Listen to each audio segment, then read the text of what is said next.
சிட்டுப்பட்டு என்ற கிராமத்தில் கடுமையான கோடை காலத்துக்கு நடுவில் ஒரு குளிர்ச்சியான மழை பெஞ்சிச்சு. ஊர் மக்களுக்கு ஒரே சந்தோஷமாயிடுச்சு. வீட்டுக்குள்ளே சூடாக டீயும் பக்கடாவும் சாப்பிட்டுக்கிட்டு மழையை ரசித்தாங்க. அது அப்படி இருக்க அந்த ஊரில் ஒரு வறண்ட பகுதி இருந்துச்சு. அதில் மழை பெஞ்சு 10 வருஷம் ஆச்சு. ஆனால் ராமு அந்த பகுதியில் கண்டிப்பாக திரும்ப மழை வர வைக்கணும்னு டெய்லியும் அதிலே வேலை செஞ்சான். அதை பார்த்த ஊர் தலைவர் இப்படி சொன்னார். ராமு, இங்கே மழை பெய்து 10 வருஷம் ஆகுது தெரியாதா? என்ன, எதுக்கு இந்த மண்ணுல பைத்தியம் மாதிரி வேலை செஞ்சுட்டு இருக்க? உனக்கு குடும்பம் இருக்கு, புரிஞ்சு நடந்துக்கோ. அண்ணா, நான் புரிஞ்சுக்கிறேன். ஆனா இந்த நிலம் கூட என் குடும்பம் மாதிரிதான். இதை என் கண் முன்னாடி கஷ்டப்படுறத பார்க்க முடியல. அது என்னை உள்ளுக்குள்ள ரொம்ப காயப்படுத்துது. அதனால தான் நான் என் கடைசி மூச்சு வரைக்கும் இதுக்காக முயற்சி பண்ணுவேன். ராமு இப்படி சொன்னதை கேட்ட ஊர் தலைவர் என்ன சொல்றதுன்னு தெரியாம அங்கிருந்து கிளம்பி போனாரு. என்ன பண்றது? இந்த நிலத்துல வேலை பண்ண ரொம்ப கஷ்டம்தான். 10 வருஷமா முயற்சி பண்ணிட்டு தான் இருக்கேன். பயன் இல்லைன்னு எல்லாரும் இந்த நிலத்தை விட்டுட்டு போயிட்டாங்க. ஆனா என்னால அப்படி விட முடியாது. நான் சின்ன வயசுல இந்த பூமி தான் எங்களுக்கு சோறு போட்டுச்சு.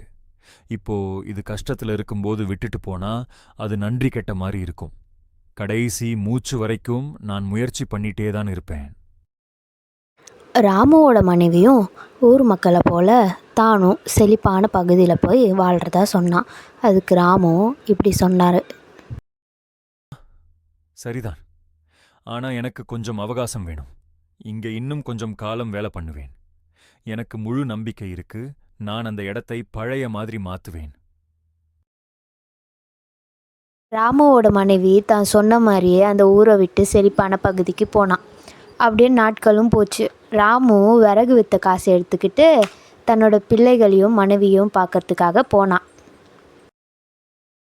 அட, பச்சை பசேல்னு இருக்கிற நிலத்துக்குள்ள நடந்து போனா நல்லா இருக்கு. ஊர்ல இருக்கிற இன்னொரு பக்கம் கூட திரும்பவும் நல்லா ஆகணும்னு ஆசை. இங்க ஒரு கிணறு இருந்தது. அதுல தண்ணி ரொம்ப இனிப்பா தித்திக்கிற மாதிரி இருக்கும். ஆனா இப்போ அதை விட்டுட்டாங்க. ஏன்னா மக்கள் நிறைய மோட்டார் போட்டு எடுக்கிறாங்க. நான் அந்த கிணற்றை போய் கொஞ்சம் தேடி பார்க்குறேன் அப்படின்னு நினச்ச ராமு அந்த கிணத்தை நோக்கி போனான். அதில் எட்டி பார்க்க அந்த கிணத்துல இருக்க ஒரு பைப்பில் ஒரு கல் அடைச்சி இருக்கிறத பார்த்தான். யாராச்சும் இது வழியாக அவங்க பயிருக்கு தண்ணி பாசுவாங்கன்னு நினச்சிட்டு அதை எடுக்க முயற்சி பண்ணான். எடுக்கவும் செஞ்சான். இதெல்லாம் பண்ணி முடிக்கவே சாயங்காலம் ஆயிடுச்சு. ராமுவும் தன்னோட மனைவி வீட்டை நோக்கி நடக்க ஆரம்பித்தான். மனைவியை பார்த்துட்டு அடுத்த நாள் வீட்டுக்கு கிளம்ப தயாரானான். அப்போ தான் அவனுக்கு ஒரு ஆச்சரியம் காத்திருந்துச்சு.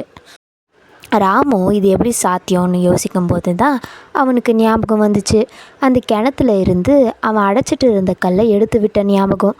ராமுக்கு ஒரே சந்தோஷம். ஊர் மக்களும் ராமுவோட கடுமையான உழைப்புக்கு பாராட்டுனாங்க.